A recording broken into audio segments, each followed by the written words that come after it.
മണിക്കൂറിൽ വരുന്ന നക്ഷത്രങ്ങൾ മകം, പൂരം, ഉത്രത്തിന്റെ ആദ്യ കാൽഭാഗം. ഇവരെ സംബന്ധിച്ചിടത്തോളം 7-ൽ രാഹു, ജന്മത്തിൽ കേതു, അഷ്ടമത്തിൽ ശനി, 9-ൽ ശുക്രൻ ഇവർക്ക് ഗുണമാണ്. 10-ലെ സൂര്യനും ഗുണമാണ്. 11-ൽ വ്യാഴവും ബുധനും നിൽക്കുന്നു, അതും ഗുണമാണ്. ബുധനും വ്യാഴവും ശത്രുക്കളാണെങ്കിലും ബുധൻ അവിടെ സ്വന്തം ക്ഷേത്രത്തിൽ നിൽക്കുന്നു. സ്വക്ഷേത്ര ബലവാൻ എന്നുള്ളൊരു ഗുണം കാണുന്നുണ്ട്. അതുകൊണ്ട് തന്നെ തനിക്കറിയാവുന്ന മേഖലയിൽ വളരെ നന്നായി ശോഭിക്കാൻ ഇവർക്ക് സാധിക്കും. ബുദ്ധിപരമായി കാര്യങ്ങളോട് ഇടപെടാൻ സാധിക്കും.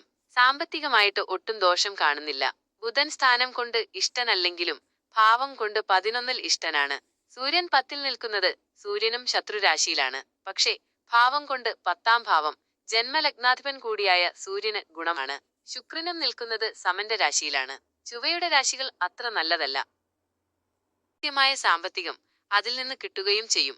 11-ൽ നിൽക്കുന്ന ബുധനും വ്യാഴവും അത് കാണുന്നു. അപ്പോൾ പിന്നെന്താണ്? ചിങ്ങം, മകം, പൂരം, ഉത്രം ആദ്യ കാൽഭാഗക്കാർക്ക് ദോഷം. ഇവിടെ രാഹു അപവാദമുണ്ടാകും. ചെയ്യാത്തത് ചെയ്തുവെന്നും മനസ്സിൽ പോലും വിചാരിക്കാത്ത കാര്യങ്ങൾ അവരെക്കുറിച്ച് പറഞ്ഞു നടക്കാനും ഒക്കെ ആൾക്കാരുണ്ടാകും. എല്ലാവരും ഈ വീഡിയോ കാണുകയും ചാനൽ സബ്സ്ക്രൈബ് ചെയ്യുകയും ലൈക്ക് ചെയ്യുകയും ചെയ്ത് സഹകരിക്കണം.